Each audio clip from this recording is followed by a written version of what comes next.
everybody. My name is Mark Walsh, and I am wearing two hats today as the formation leader for the Sisters of Our Lady of Sion here in Australia, and as the Secretary of the Council of Christians and Jews Victoria. And it's my pleasure to welcome you here today. And I'd like to begin by acknowledging that we're gathered on the unceded lands of the Wurundjeri people of the Kulin Nation. I pay my respects to their elders, past and present.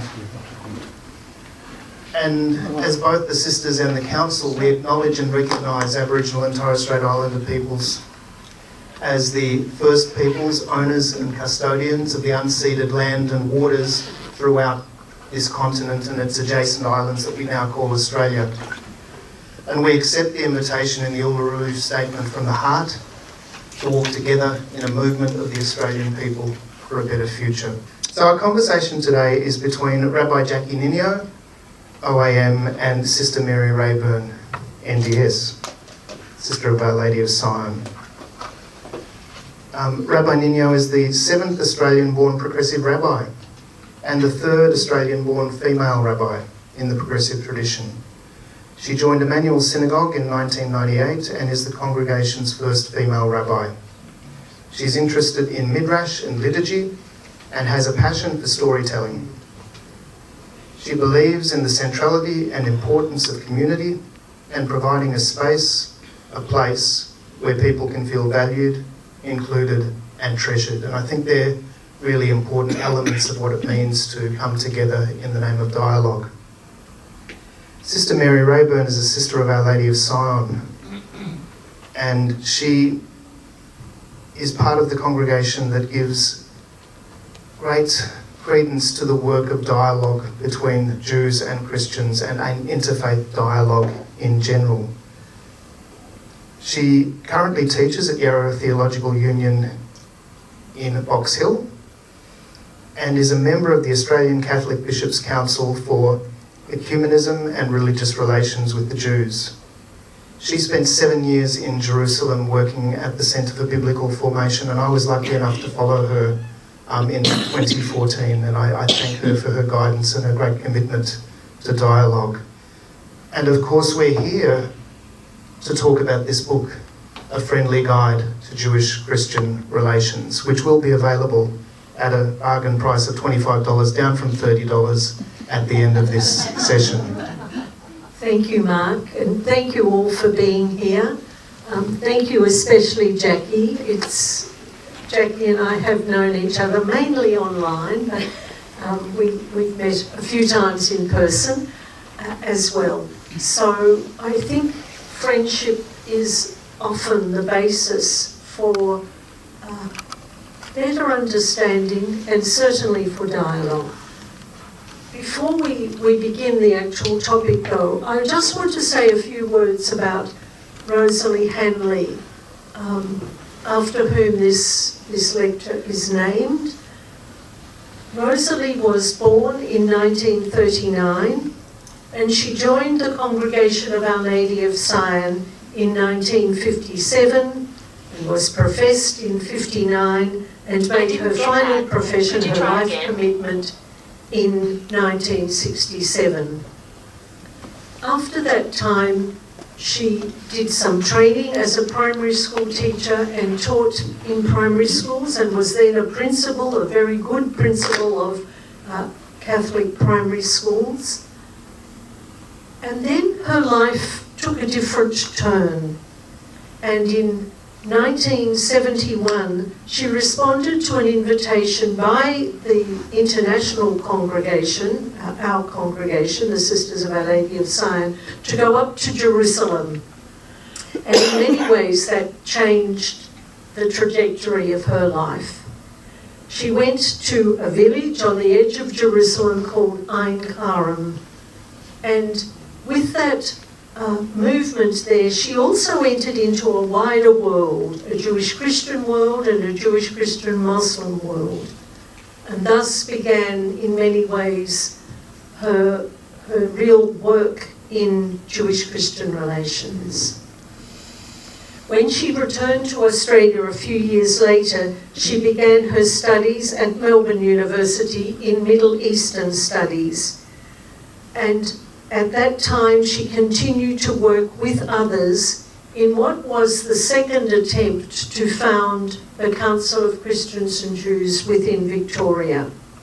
And in this, she collaborated with Rabbi John Levi, with Rabbi Ronald Lebowski, and with Reverend Robert Anderson. And it was the four of them that really did a lot of the groundwork to set this council in place. It had been tried earlier and it didn't really fully bear fruit, but the second time they were able to get it going, and next year the Council of Christians and Jews in Victoria celebrates 40 years of its existence. So that too is a fruit of Rosalie's work. She combined the work to set up the Council of Christians and Jews with her work in the Centre for Jewish Christian Relations, run by the Sisters of Our Lady of Sion in Kew in Shalom. And she led this centre and at the same time was a very engaged secretary for the Council of Christians and Jews. Today we would probably say executive secretary because it wasn't simply taking the minutes. It was really a lot of work to really get the council going. The council became official in 1985, and Rosalie worked in the preparatory work of the council and then on the executive from 1985 to 1991. At that time she went to Seton Hall in New Jersey to study Jewish Christian relations in the excellent program they offer there. And when she returned from Seton Hall, she joined our community in Sydney and worked there for a short time with the Council of Christians and Jews in New South Wales. Then she had a bit of a change in her life, and so from 1993 to 1998 she taught English to detainees. You'll remember that Australia detained anyone who came here without a visa beforehand. So she taught English to detainees both in Villawood and in Sydney, and then later in Maribyrnong in Melbourne. In 2001, she visited Israel for some renewal time, and at that time, the position of leader or director of the English Biblical Program became unexpectedly vacant, and Rosalie offered to lead this wonderful program, so she was back in Jerusalem. From 2003 to 2007, she was officially the director of the English Language Biblical Program. And she began to reshape that program because she saw a need. She saw that the longer programs were not responding to that need, and she needed to be able to invite teachers and preachers to come to Jerusalem for a shorter length of time. And so she established that, the shorter programs and really developed that very well. She loved the work in Jerusalem and she loved the work in the biblical program, and she only returned to Australia because of ill health. She did die happy with the wonderful contribution she had made to both the Council of Christians and Jews in Victoria and to the work of the Sisters of Our Lady of Sion. And in one way, that's why both these groups are hosting this lecture in her honour. So today we acknowledge and honour this woman who came to love Jerusalem and to know the people of Jerusalem, and from this developed a love for and a commitment to Jewish Christian relations. I believe that it is only when we come to know each other that we can truly dialogue. That is what we hope for today. We hope today will be a dialogue initially between Jackie and myself, and a dialogue with all of you as we open it up for comments and questions. I'm just changing tack a little bit now, so I wanted to honour Rosalie and to speak a little bit about her. And now the next task for me is to speak briefly about why I wrote this friendly guide to Jewish-Christian relations. And then Jackie's going to respond as to her impressions of the book. She's kindly read it and she will speak to her impressions. So, my aim in writing this friendly guide to Jewish-Christian relations was really to offer something to the Christian community, and especially to the Catholic community, that told something of the whole, well, I say the whole story, and I say that hesitantly in a way, because I begin with the person of Jesus, so I am looking at 2,000 years of history in a very brief book. But we all know that Jesus was Jewish, and that being Jewish, there is a history that precedes his time, and I acknowledge that very well. So Jesus is the link, and before him there was a lot of Jewish tradition, there was the Hebrew Bible, there were lots of things there.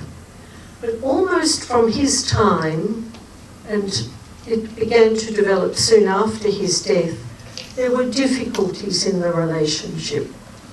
Initially, the followers of Jesus were within the Jewish community. And in 70, so a little after Jesus' death, in 70 of the Common Era, the Romans destroyed the Second Temple. And so both communities were in flux. The Jewish community that were followers of Jesus was trying to find its way ahead and to be open to others, to so-called pagans. I use that word respectfully, I don't mean it disrespectfully. So it was trying to find its identity and how to invite others into the community. At the same time, the ongoing Jewish community was trying to redefine itself in terms of the loss of the temple. So both groups were trying to define themselves, and some of the difficulties that arose were because of that reality. So this friendly guide tells some of that story. It tries to cover 2,000 years of history. It covers what the famous Jewish scholar Jules Isaac called the Christian teaching of contempt for Judaism. And it tries to address the ongoing, the repeated expressions of that, not only of the teaching, but of the way that Jewish people were treated throughout history. Jules Isaac took his research to John the 23rd, Pope John the 23rd, and they dialogued. Jules Isaac shared his research of the Christian teaching of contempt for Judaism. He shared that with Pope John the 23rd. And that, as he was leaving, he said, "Do I have reason to hope?" And Pope John the 23rd said to him, "You have more than reason to hope." And soon after that, in the preparations for the Second Vatican Council, the Pope asked that on the agenda there be a document. Initially it was to be a document of the Catholic Church's relationship with the Jewish people. For various reasons it developed and it became a document on the Catholic Church's relationship with other faiths. Since that time, and in many ways, because of the prompting and the encouragement of John the 23rd, the Catholic Church has changed a good deal. The Shoah was approximately 80 years ago, and that's a short period of history. But in that 80 years, the Catholic Church has done a lot of reflecting, has produced some very good documents, has seen the example of people like Pope John the 23rd, Pope John Paul II, who embraced the chief rabbi in Rome, who went to the Western Wall, and successive popes have also gone to visit Jerusalem, to visit the Western Wall, and more recently to visit Yad Vashem, the place, the memorial for the victims of the Shoah. So we've had some wonderful examples. The problem is that it often isn't known by Catholics. I want to say ordinary Catholics, and I use that word very respectfully.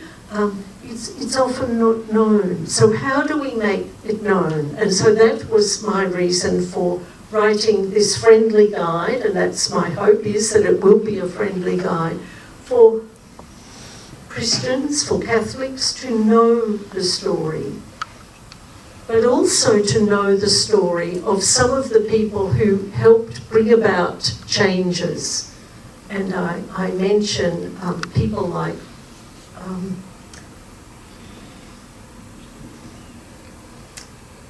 sorry, I've just had a blank. I mentioned several people within the book who contributed to these changes in a great variety of ways. And I think that that's what we're all called to do, is to contribute to the ongoing changes. So finally, and this is my last word before I hand over to Jackie, I wanted to encourage understanding, and I wanted to encourage a commitment to dialogue. That was my hope in writing the book. Thank you.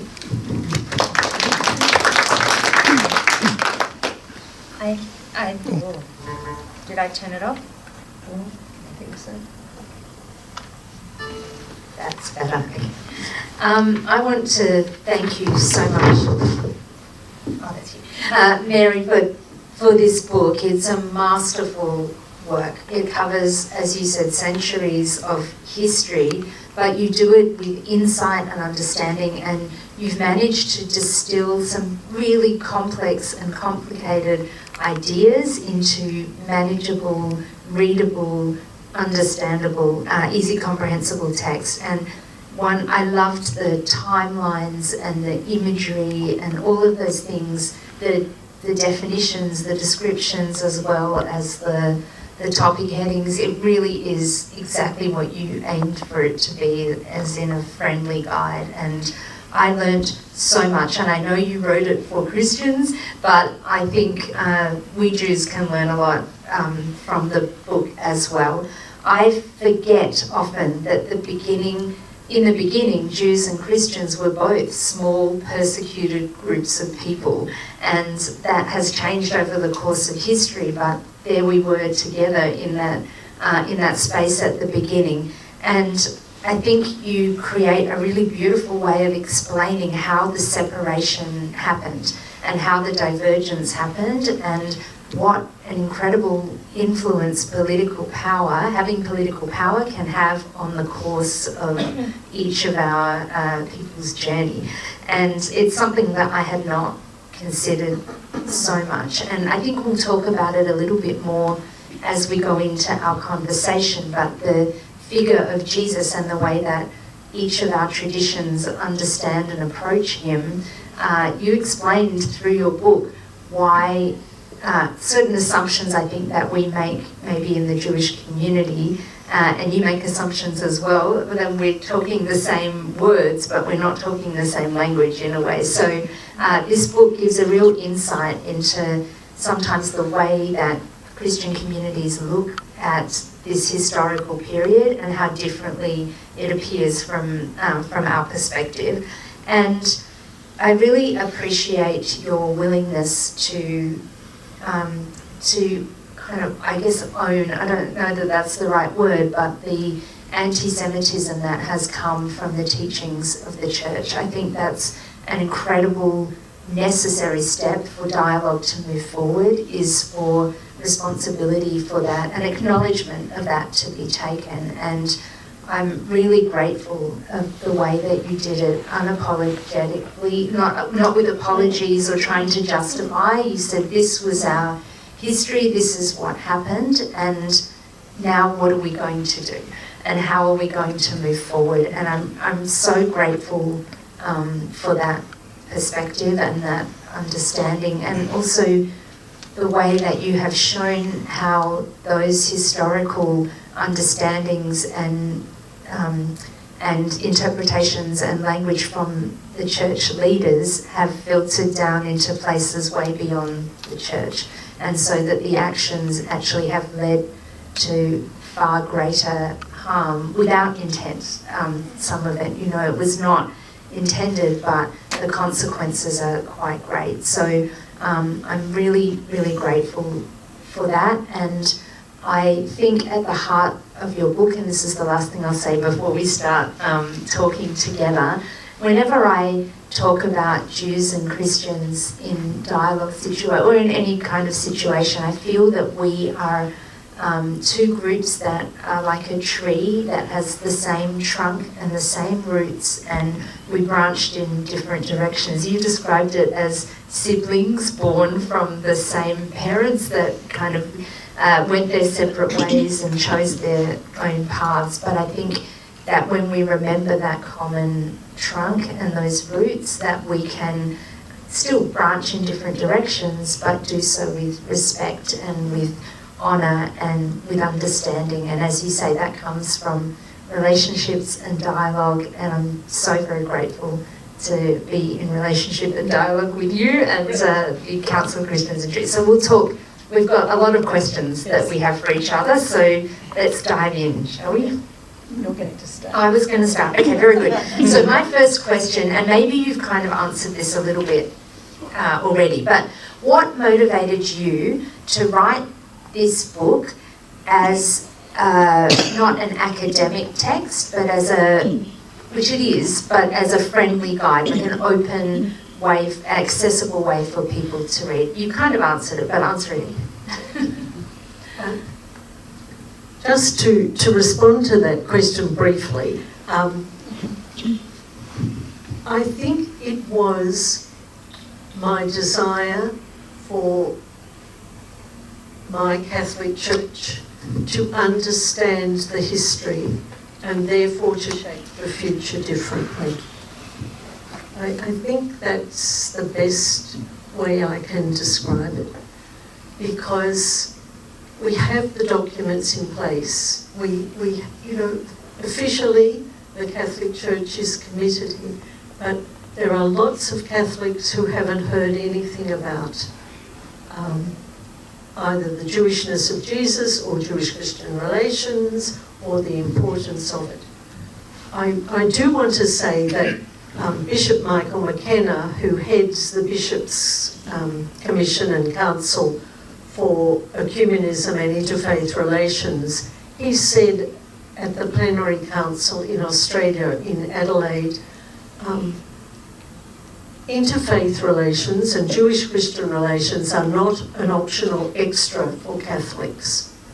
And I think the meaning of that statement is really, really important and will take us a long time to really unpack. So I know you're supposed to ask me a question now, but I have a follow-up question that's connected. It's later in my list, but I'm just wondering then, you've mentioned that there are these incredible statements that have come from the bodies and the official movements, and then we have millions of Christians, Catholics in the world. How do we go from those statements to people on the ground? How do we filter those things that have been said down through the ranks? My hope had always been to influence the Sunday homilies that Catholic priests give. But it's a difficult group to influence too much. So Rabbi therapy. So I thought, well, by writing this book, by letting people see how important it is in my life and hopefully in the life of everyone here and others further afield, that those changes take time and the implications of those changes take time. And that it does have implications for homilies.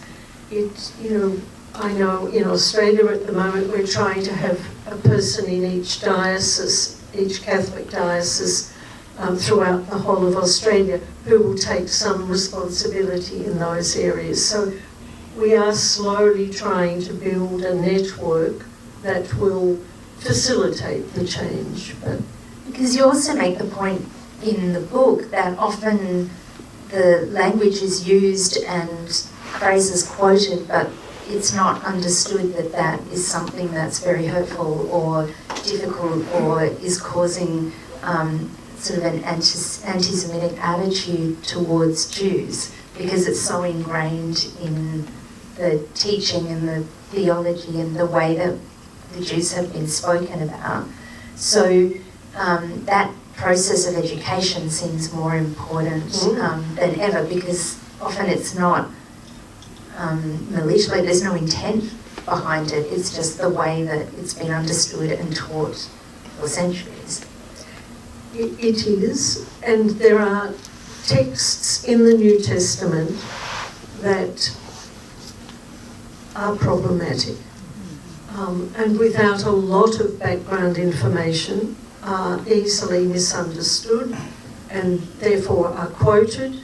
I mean, we had an example, I think it was last year, of the Pope with the letter to the Galatians using unfortunate phrasings, and then more recently he used unfortunate phrasings from the Gospel of John. The Australian bishops in their social justice statement also used unfortunate phrasing from John. They were using it in a universal sort of way, but the fact that almost 2,000 years of history has used it in particular in relation to the Jewish people means that that memory is still there for many people. And so it's not often now, it's not the intention of the person, but it's still being handed on, and that's what we have to begin to address.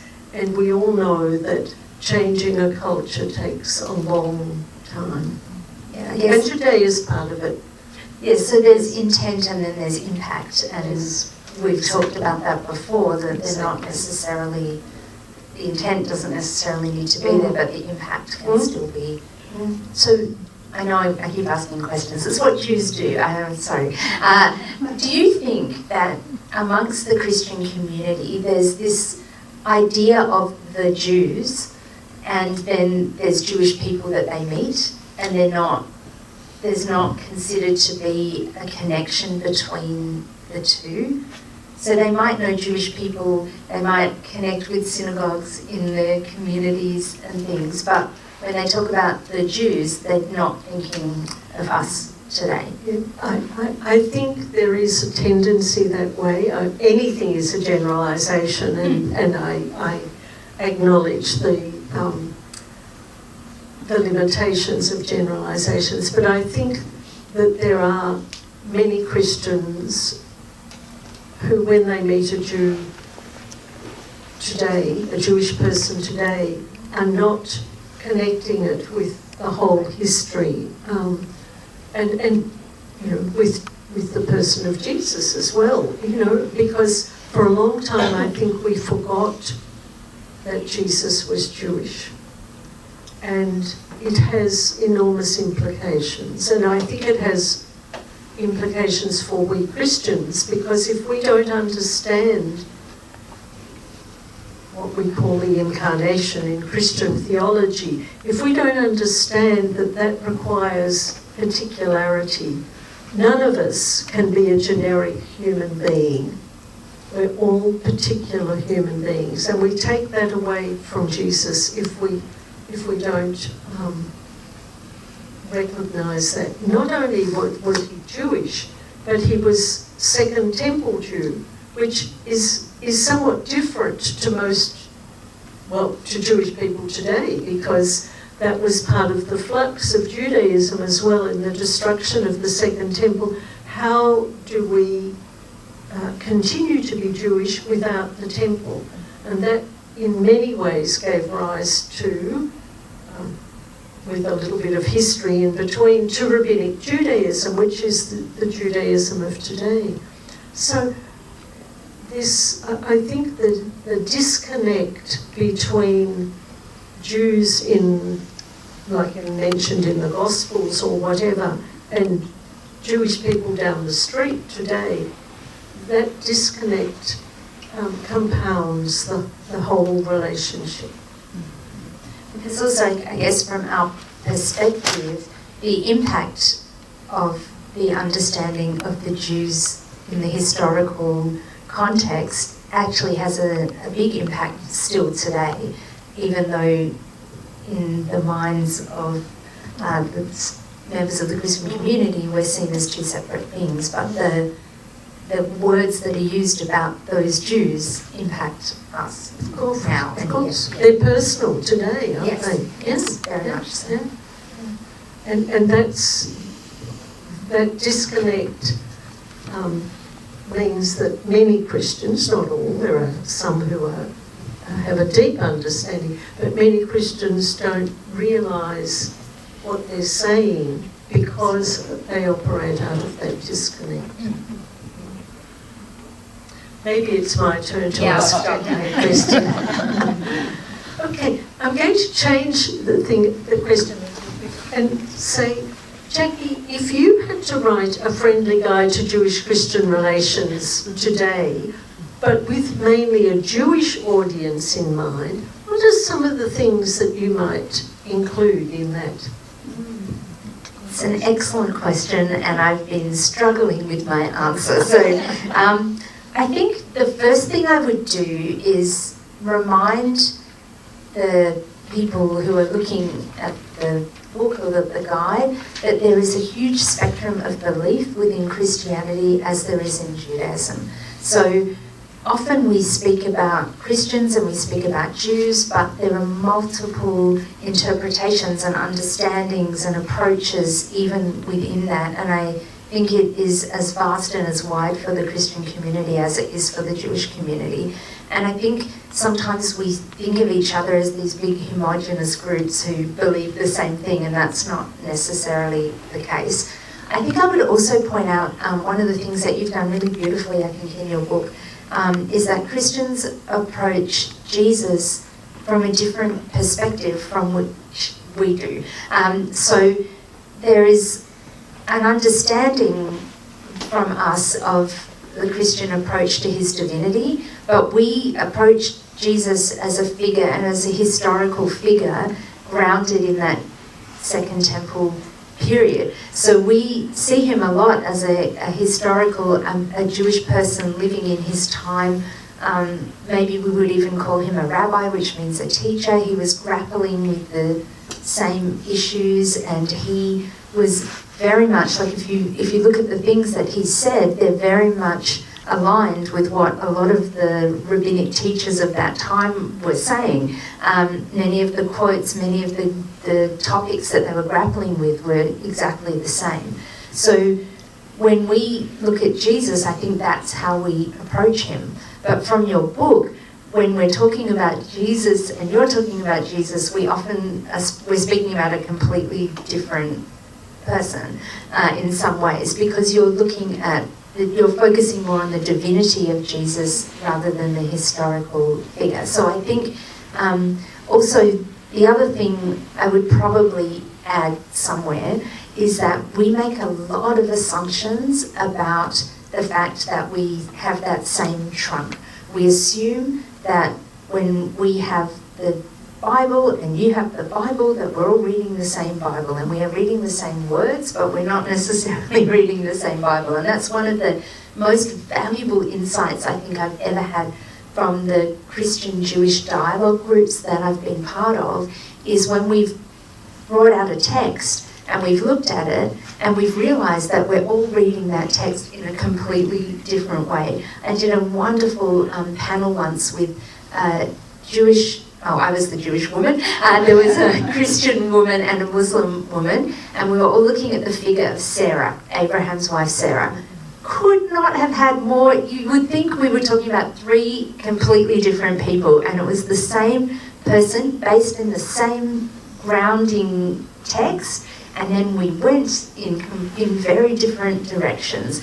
So sometimes I think it's really important to understand that even though we use the same words, sometimes we don't mean the same thing. And I think I would like to, in any kind of document like this, I would pull out some of those words and some of those situations as examples of times when we've had that dissonance of understanding, even though we are speaking together about the same thing.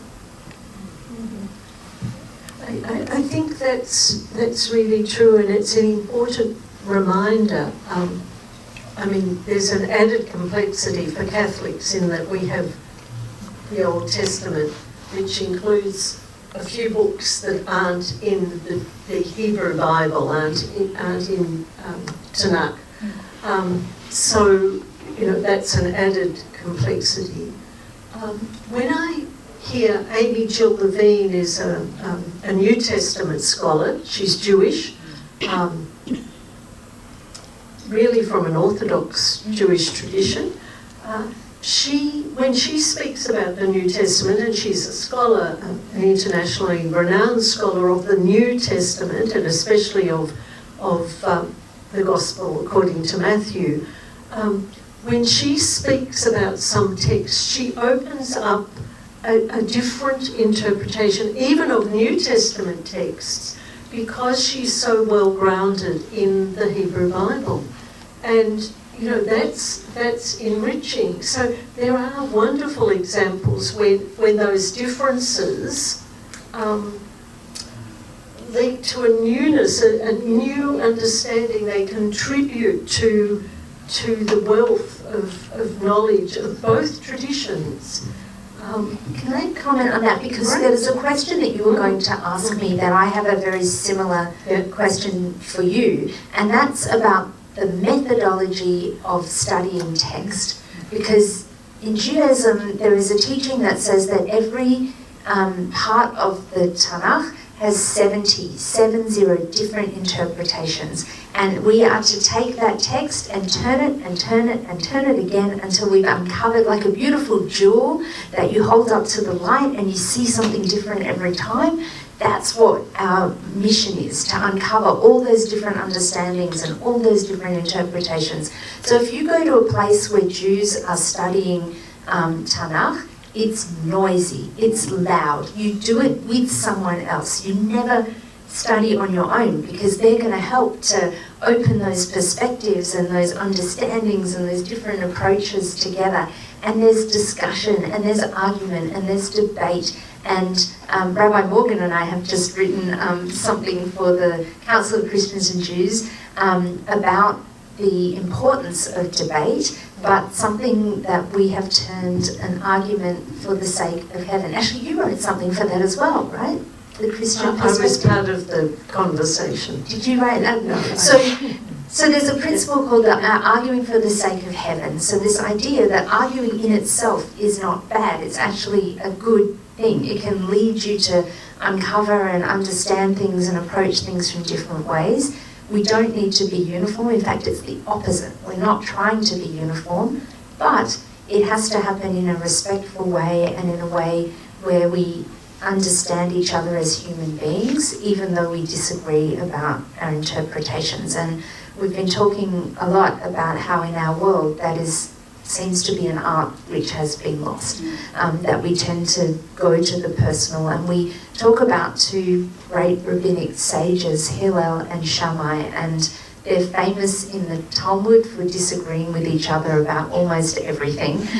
Most times the law goes according to Hillel, and one of the reasons that's given is because Hillel would not only teach his own perspective, he would teach the perspectives of the others as well. And not only that, he would teach theirs first. So he would give respect and honour to those with whom he was debating and discussing, and then he would come to his conclusion. So the passage says these are both arguments are the words of the living God, like they both have merit, but we will make the law, or will make the decision according to Hillel because of the way he honoured the other interpretations and impressions from other people. And interestingly as well, their children married each other. People from the school of Hillel and the school of Shammai, they connected with one another, they ate together, they studied together, they did everything together, even though they disagreed. And I think it's a really beautiful model that we can use for going forward in terms of dialogue. But to get back to the question, like Jews study by debating and discussing and uncovering different understandings. Is that different from the way that Christians study Bible or interpret Bible? It tends to be different, and we certainly have a history where it has been different. But I want to go back to Jesus, because in the Gospels, Jesus is presented as arguing, debating with groups like Sadducees, Pharisees, scribes, and that was part of his culture. And that's what you're saying. You know, that was part of the way things were done. Unfortunately, for lots of Christians, when we read it, we think Jesus is right, therefore they must be wrong, and they shouldn't be arguing. Almost, they shouldn't be arguing with Jesus. But when we understand Jesus in his Jewish culture, he's been a real Jew, and wanting. He may not have known about the 70 meanings of a particular text, but he's wanting, and he often uses scripture, Hebrew Bible, to make his point. And there's one time when he's arguing with the Sadducees who didn't believe in individual resurrection. And so he then and nor did they accept anything beyond the first 5 books, the Torah, in that specific sense. And so he makes sure that he quotes from what Christians call the Pentateuch, from the Torah, from the first 5 books, with them, rather than from any prophetic text or anything like that, because he recognises that that's their basis, their understanding of Judaism. Now, they no longer exist as a group. I just want to go back, though, Jackie, to your earlier comment about the diversity within both Judaism and Christianity. And I think that diversity is really important. And I think for Christians to understand the diversity within Judaism is vital. And in a similar way, there is huge diversity, and it's maybe better known, but huge diversity within Christian groups, not only across Christian denominations, but within each Christian denomination. There is great diversity as well. So, that's also part of, I hope, the growth in dialogue and understanding and mutuality, not sameness. Right, yeah. That's not what we're aiming for, but we are aiming for respect.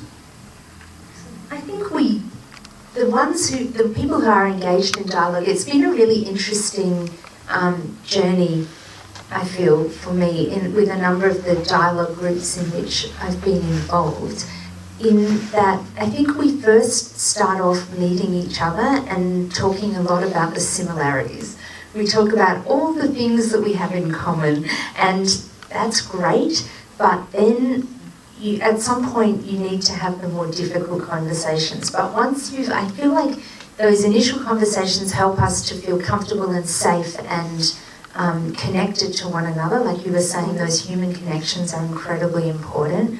And then from that basis, we have been able to go on and have the more difficult, challenging conversations, those arguments for the sake of heaven, perhaps the places where we disagree, or discussing the history of anti-Semitism in the Christian, or in the church, and how that's impacted upon us, and how things that are happening in the world today are still having effects. But I think you can't do that until you find first those parts of commonality. But I'm always a bit sad when we stay in the place of commonality. And I think that you were going to ask a question about the future of Jewish Christian dialogue, and I think the future has to be having those hard conversations as well as these beautiful moments where we come together in commonality. But I also think one of the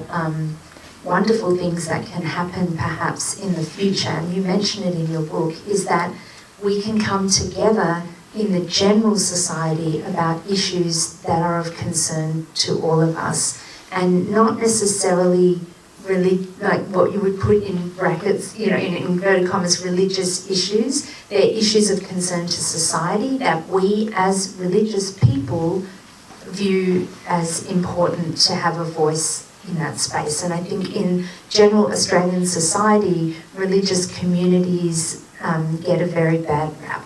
I think we're blamed for a lot of things. I think we're not seen as making a difference or having a voice in anything other than things which are religious in nature. So, you mentioned the environment. You earlier mentioned refugees. Like, I think there are many places where we can come together, not just as in dialogue, but as a voice out into the general Australian society, saying ethically, we ground it in our texts and our religious faith and our tradition, but we have a voice and we have something to say about these issues. I agree with you wholeheartedly. I think if we... I think it's gone flat.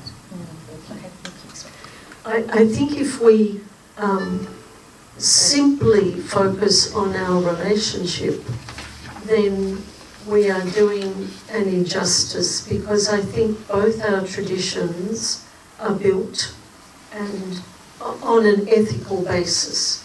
And if we're not responding to the wider world, and I think to the whole environmental question, which is one I mention in the book, we both traditions believe that God is creator, and therefore, if you believe that God is creator of the world, then surely there's some commitment to ensuring that this tiny little planet in the whole universe, which is endangered at the moment, that it is preserved, and that we raise a voice to preserve it.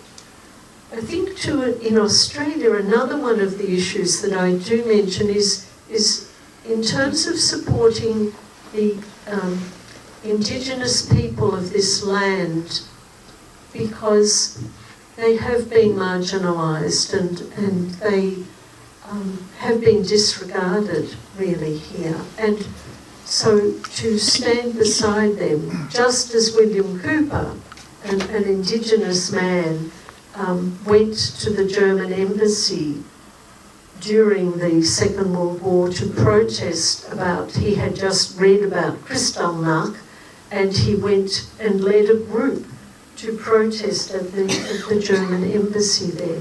That we have to be willing to be on our feet about some of those issues too. Yeah. And I think the Jewish community actually has been very, very involved with the Indigenous community for many years. But I think also one thing that we often forget is how many Jews there are in the world. I think, we talk about Jewish-Christian relations like we're equivalent. In Australia, for example, we're less than half of 1% of the population. So it's teeny. On the census form, we don't even get our own box. You have to write Jewish because there's so few of us. So I think we have to... also, it's important to remember, and I've been kind of ruminating over why it is that Jews loom so large when our numbers are actually so small. And I wonder if part of it is because of the relationship between Jews and Christians over the centuries. It's kind of elevated the presence of Jews in sometimes not good ways, but other times, in other ways. So I don't know if you have thoughts. Well, I was just going to say there were Jewish people on the first fleet. So, since the Christian presence, there has also been a Jewish presence in Australian history. Yes. Which is encouraging and has its downside, because in some ways we've both been here, both groups have been here, and the impact on Indigenous people, is marred by that reality. First of all, can I thank you both very, very much indeed. It's been a wonderful conversation to be eavesdropping on. And you've raised such interesting thoughts about this book, and also more generally about Jewish-Christian dialogue. I was really struck by something, Mary, that you said right at the beginning of your remarks, when you quoted someone, I can't remember who it was, who said, someone high up in the Catholic hierarchy, was it the Pope? Yeah. Who said that Jewish-Christian dialogue is not an optional extra. Bishop Michael McKenna. Yes, Bishop McKenna, that's right. Jewish-Christian dialogue is not an optional extra, by which I take it he means it's essential to Christian self-understanding. And I'd like to think that in Judaism, we would say the same sort of thing, that Christian-Jewish dialogue is a mitzvah. That's our way of saying that it's at the center, that it's an obligation for us to participate in. But that's actually very difficult. It's a very difficult idea, I think, to sell to people, because most people will focus inwardly rather than outwardly. They're not really interested in the other as much as they are in themselves, and exploring what their Christianity means to them, not how it sits in relation to other people. How do you get past that? How do you open it up?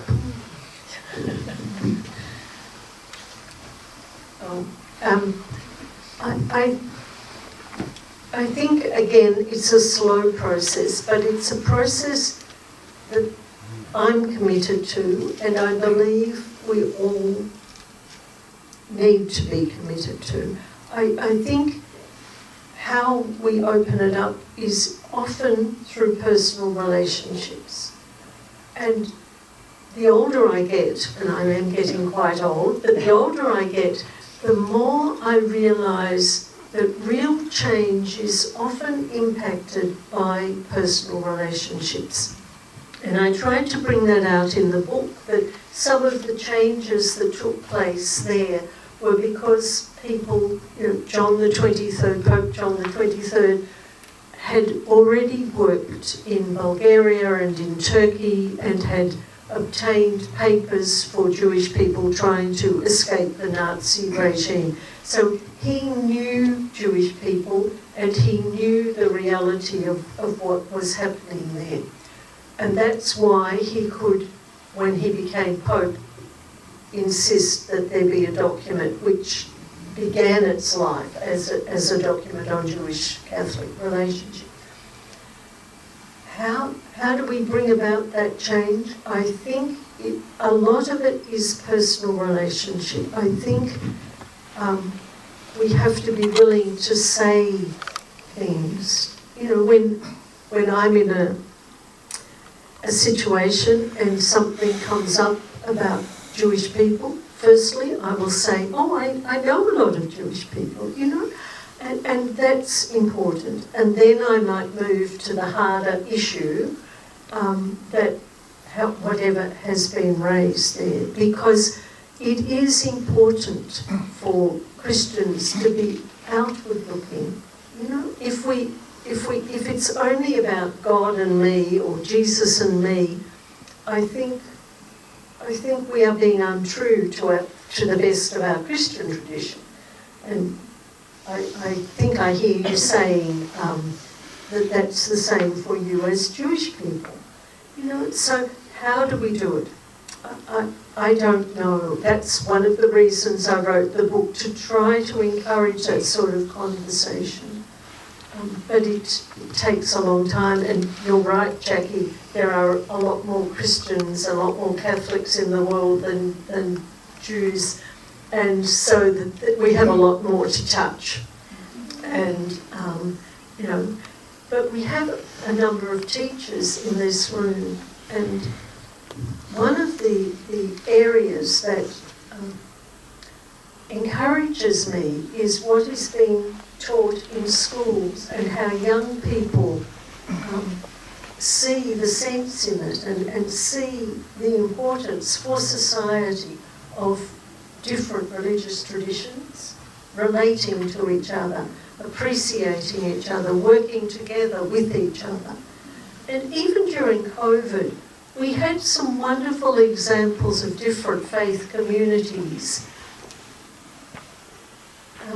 taking time and effort to care for the needs of those in the community who were severely impacted. So, you know, we can do things together, and I think the more we publicise that, the better able the relationship is to grow. I wish there were a better answer. I think one of the things as well is that being Jews in Australia, for example, we know a lot about Christianity just by living here. We've all met Christians. We know people who are people of faith within the church.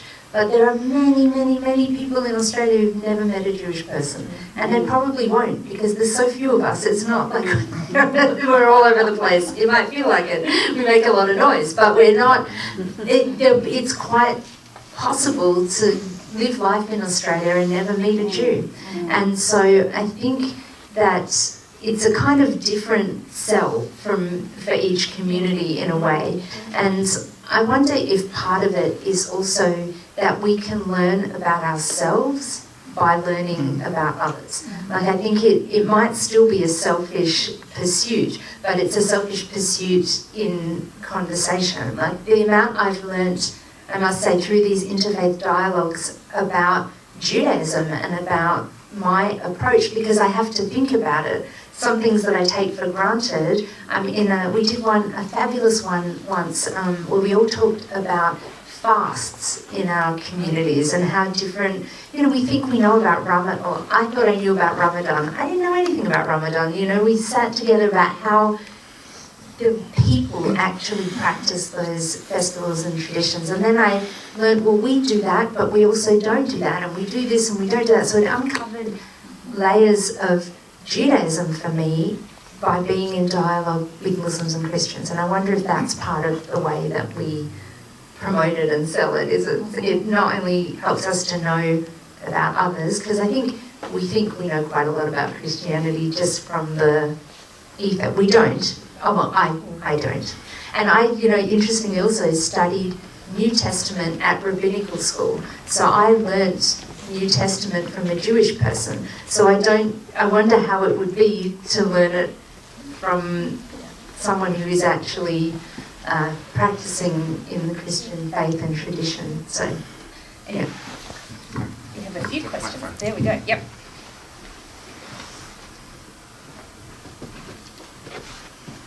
Thanks, Elspeth. Thank you. I'm so much enjoying this dialogue. It is wonderful. Thank you, both of you. I'm wondering if, in addition to what's already been identified as ways of perhaps stepping away from being just sort of interested in my own faith, I know for me personally that some 30 years ago, what was helpful to me was when I discovered the wisdom stories of the Jewish tradition, the spiritual truths, the spiritual wisdom, through reading perhaps slightly modernised version, not necessarily the Martin Buber that I did later, but retellings of Hasidic tales. I read Lawrence Kushner and Harold Kushner and so many other Jewish sages with such wisdom to impart, and some wonderful women ones as well.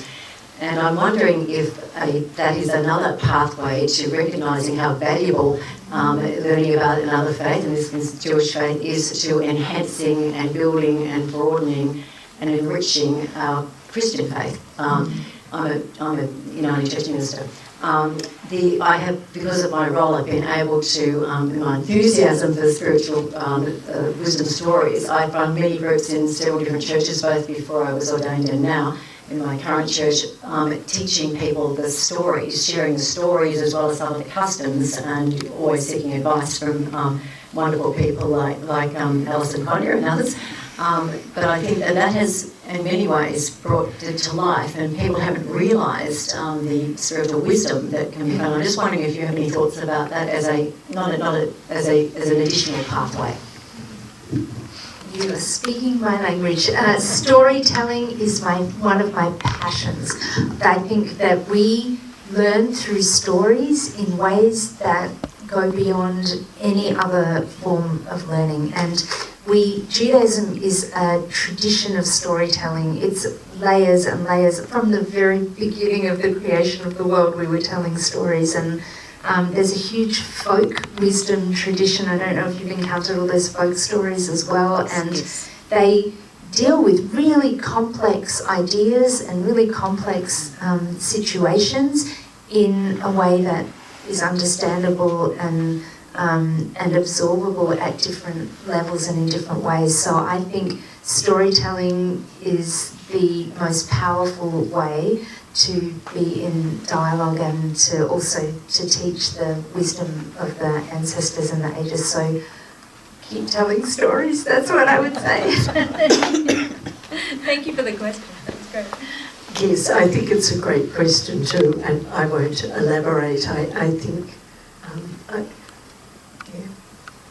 Well, I want to elaborate, sorry. I also think that our stories are really important and valuable, and I think that's what dialogue is about as well. It's sharing each other's stories, our personal stories and our communal stories, and that's the level at which I think, which is why I think this is such a wonderful resource, because it enables us to engage with these ideas in a really complex ideas and history in a really accessible way, and then we can tell our stories through that lens. Thank you. thank you, both of you. I'm enjoying, enjoying this immensely. Oops. No.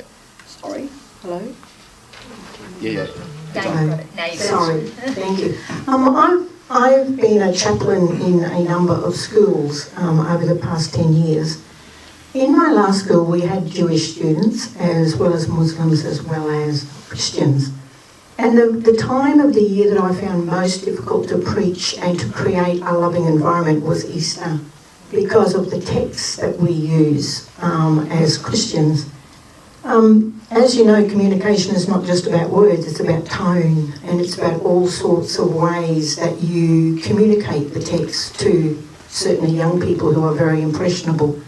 Do you think, Sister Mary particularly, that the church might be open to looking at ways to tell the resurrection story that don't involve belittling or a tone that might cause some anti-Semitism, to create in young people's minds. I think you've touched on something really, really important there. I think we do have to find ways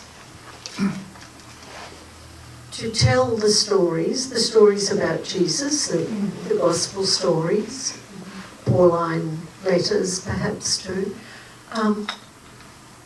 in ways that don't promote anti-Jewish sentiment, you know. And there are several texts in the New Testament that really require a lot of background in order to present them well. And if you don't have the background, I would rather you avoid the stories.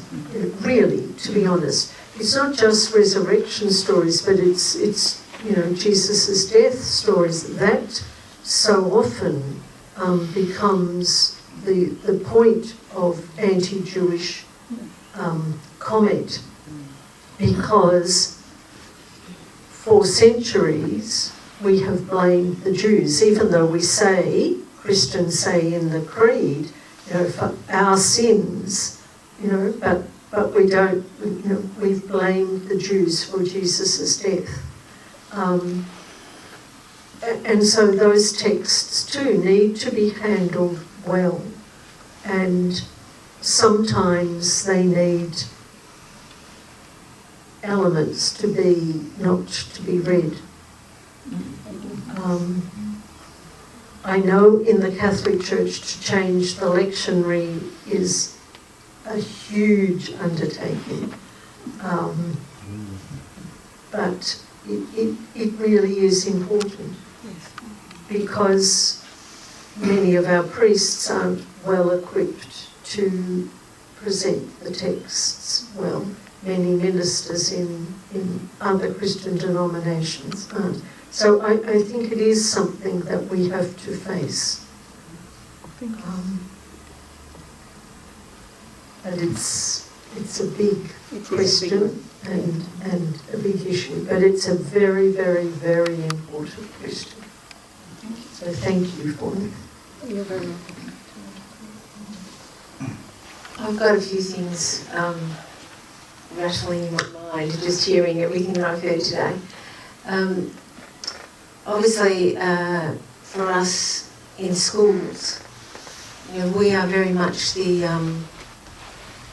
context within which we're shaping the future. And that's our responsibility, to shape the future. So I've got a question for Jackie first, a very simple question, Jackie, because in our school community, you know, we can on paper say that 80% or close to 80% of our students who are enrolled in our school, their parents, when they're enrolling them, say yes, they're Catholic. But in reality, we know that they're not practicing Catholics.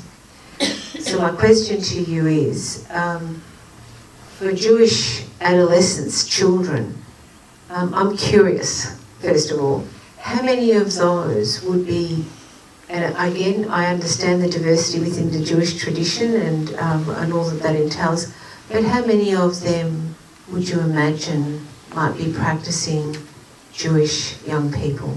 That's my first question. So it depends how you define practicing. I know this. And so because we speak about Judaism not being a religion, but being a people. Yeah. And being part of a people is different. You practice in a spectrum of different ways. So for some that will be prayer and synagogue and attendance. For others it will be community and connection through that way. For others, you know, cultural connection. There's a whole spectrum of connection. So the way I would like to answer that is if they were asked, what are you? That they would say Jewish. I think quite, I don't know, do you guys have any thoughts? I think quite a large percentage would say that they identify as Jews. Then what does that mean in their life? I think it's partly dependent on their parents. So there are a lot of people who would tick the Jewish box. It's interesting. I want to tell you one more anecdote. I don't know if it's kind of relevant. So the census, the most recent census, the Jewish numbers of people young people who identified as Jewish went up significantly, and they were thinking about why that might be, and they realised it was because young people, because of COVID, it was during COVID, were living at home with their parents, and the parents were filling in the form for them, and they were ticking Jewish for their child, right? So they might have said, there is a definite trend in teen and early adult Jews to say, I'm spiritual, not religious. I'm a deeply spiritual person, but I'm not a religious person. So they will be Jewish by, I can't remember the term. There's a term that means that they're Jewish by identity, but not by practice or religious tradition. So I think sometimes when they get asked that question, are you Jewish? And they're thinking, do I go to synagogue? Do I keep kosher? Do I observe Shabbat according to the more traditional interpretation? No, but I'm very spiritual, But I think there's a wonderful story in Israel about them talking about there were a whole lot of secular Israelis who wanted to take religion out of the curriculum. So they said, we don't want our children to learn about religion in schools. And so they said, okay, well, we won't be teaching about Passover. And they said, no, you have to teach about Passover. What are you talking about? And they're like, okay, well, we'll have to take out Shabbat. We won't talk about Shabbat. You have to talk about Shabbat. What are you talking about? And so they were saying, we don't want... So for them, religious was not necessarily the most traditional practice. It was that was what they were thinking when they were thinking of religious. It wasn't, do I identify, do I practice, do I have that Jewish connection? And I think if you're asking young people, a lot of them would have that connection. And I think in recent times, although we don't really want to get into all of that, but in recent times that identity actually has become stronger, and people have come back to community in ways that they even, I think, did not think it would be as important to them. Thank you, Jack. Because the reason I've asked that question in some respects is, again, as educators in our schools, we're encountering and working with young people on a daily basis, as I imagine that you would be as a chaplain. So they're living in a world which, is under enormous change. And whether they are identifying as Jewish or Catholic or another faith tradition, they're immersed in a world where the truth, or truths, if you like, are shifting. Not that there is... What am I trying to say? That their centre of being is shifting because of the influences that they are facing. And I'm sort of sitting here wondering, we're all of a particular age and a generation, and we've been enculturated through our families, through our church, through our communities, in a very different way to the way that our young people are. And I wonder, to both of you, what do you imagine interfaith dialogue might look like in 30 or 50 years? What are we helping to shape today to allow that to continue when people are not necessarily identifying as strongly as they used to? Certainly for Catholic young people, when you go to Mass on Sundays, there's very few of them. So as a school we have a responsibility. What might that look like in 30 to 50 years' time? Wow, I think that's a really important question. My hope would be, and I'm not sure my hope is grounded in reality, but my hope would be that young people into the future can mingle with each other and will recognise that there are cultural differences that come with being Jewish. I think I hear you say that, Jackie, and certainly with being Catholic. I mean, you just have to go into the football area, which they say is the religion of Australia at the moment. But in the football area, brother such and such taught me this. There are cultural aspects of being Catholic that don't always align with being religiously observant. And my hope would be that for the future of society, that all cultural and religious traditions are respected and appreciated. I don't think our society will survive if we don't learn that level of respect for each other. And I don't think it means giving up your own particularity, but it is an openness, not just in terms of conversation, but also in terms of the way we are. And so my hope would be that they will invite the other person to speak about themselves as they understand, as their self-understanding, rather than imposing a self-understanding. If I meet a Jewish person, am I trying to say, oh, you must think this, or you must do that, or you must something else? We are in a much more individualistic age, and the best side of that can come out in that accepting the other as they define themselves, rather than I try to define or impose a definition.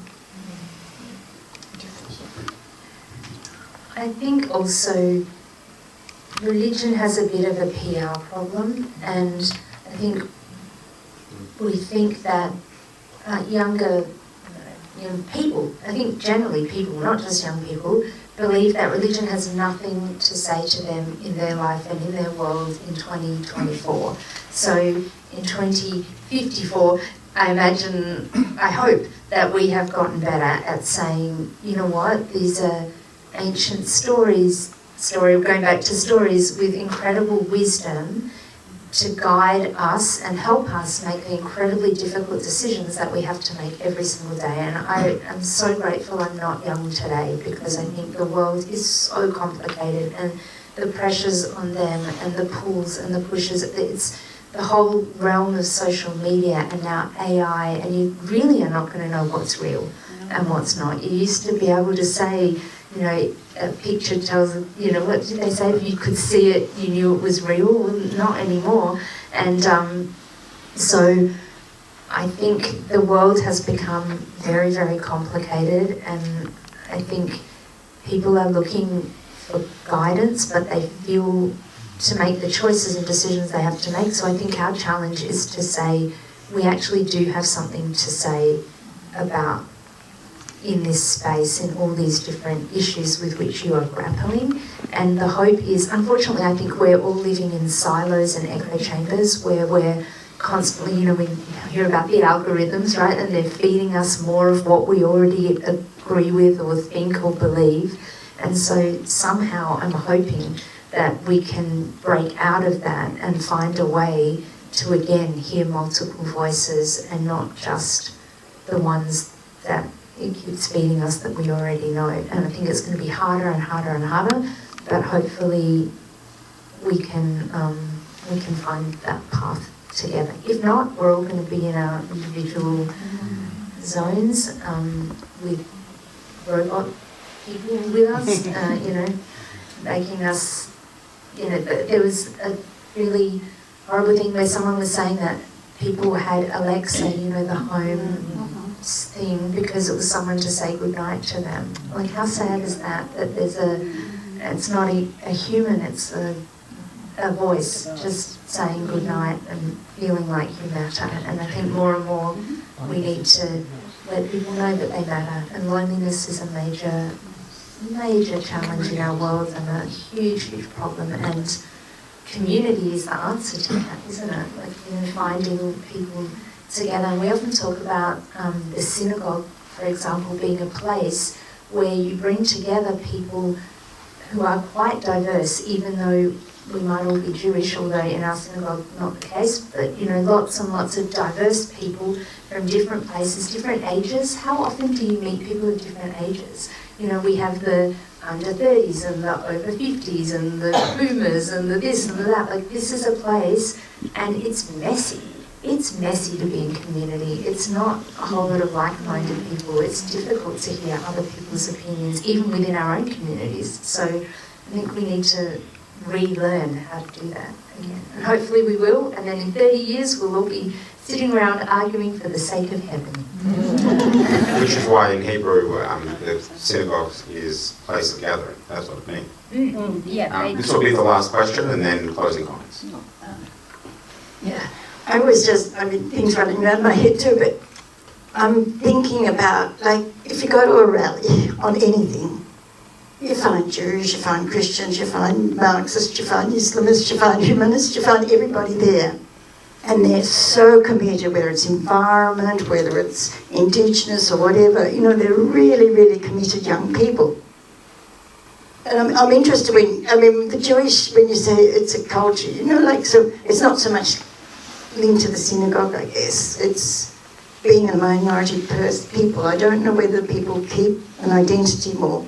But like with Catholics, there's nothing in the Catholic Church if they go on a Sunday that gives any inspiration to that sort of activism, and I think I'm wondering how we be a church or be a faith community differently because what my worry is, when you don't have that tradition to keep you going, what happens later? How do you keep that up? So it's just a question. I'm sort of thinking, how do we really speak to those people who are out in the streets, who are out, activism? Yeah. I think that goes back a little bit to what I was saying before when I was talking about the future of interfaith dialogue, like what is it? And I think it's us being there at those places, at those rallies, at those moments where we have something to say, but not being there as Jackie, being there as Rabbi Jackie, representing my community, to say, you know what, we have something to say about this. So we marched across the harbour bridge for the Indigenous, the Sorry Day, and we marched with a big banner that said Emmanuel Synagogue, and we were, like you said, we were marching next to the Buddhists and next to the Muslims and next to the Christian community. Like everyone was saying, we're here with this identity and we have something to say about this issue. And I think that's the way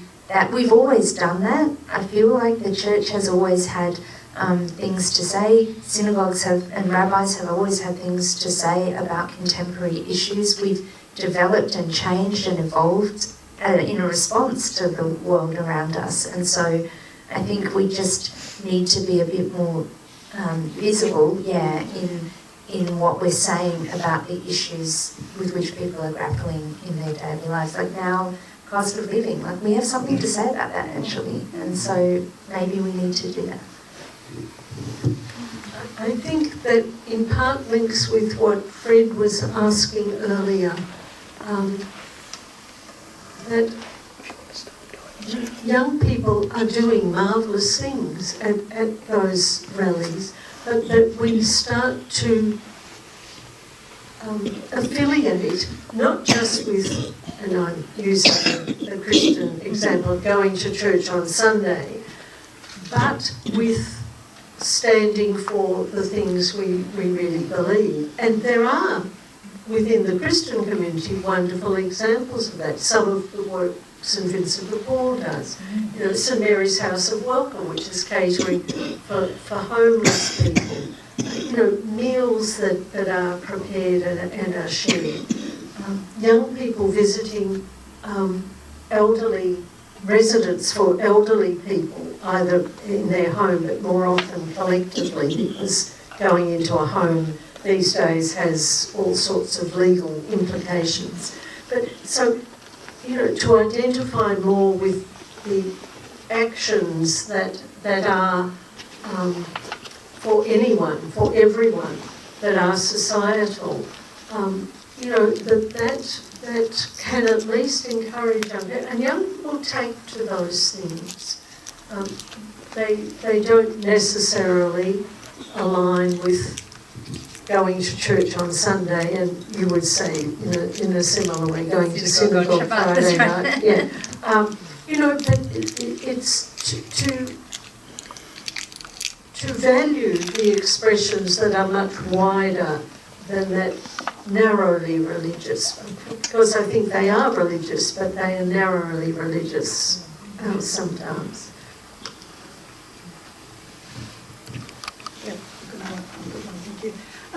I'm Colleen O'Reilly. I'm the Christian co-chair of the Council of Christians and Jews, and it's my pleasure to thank you both for this afternoon's conversation. Let me begin by thanking you, Mary, for revisiting the story, retelling the history so that what might have seemed settled questions about our relationship between the two communities have been unsettled by your book. And let's hope that your book begins to change attitudes and gets at some of the unconscious stuff. I have a story somebody told me once about the scripture teacher who said to the Christians in the class, now you need to remember when you read the scriptures, Jesus was Jewish. And a voice from the back of the room said, it's all very well, but I want to assure everybody his mother was a good Catholic. So the unconscious assumptions and the consciously held positions all need challenging, and we thank you for doing that in your book. But I want to thank you both for such a rich and interesting conversation. It's been great to see two women talking about these matters. I think it's no surprise in a way that women find it easier to enter into this dialogue with one another and to get to know one another and to listen to one another's stories. So thank you for modelling that so well. And there have been questions this afternoon about the future, but I think we've been looking at it, haven't we? We've actually been looking at the only way ahead in a world that is increasingly fragmenting, where people are constantly rejecting those who are different to them. This afternoon we've seen the only way ahead is in dialogue, and so for that I want to thank you. Now,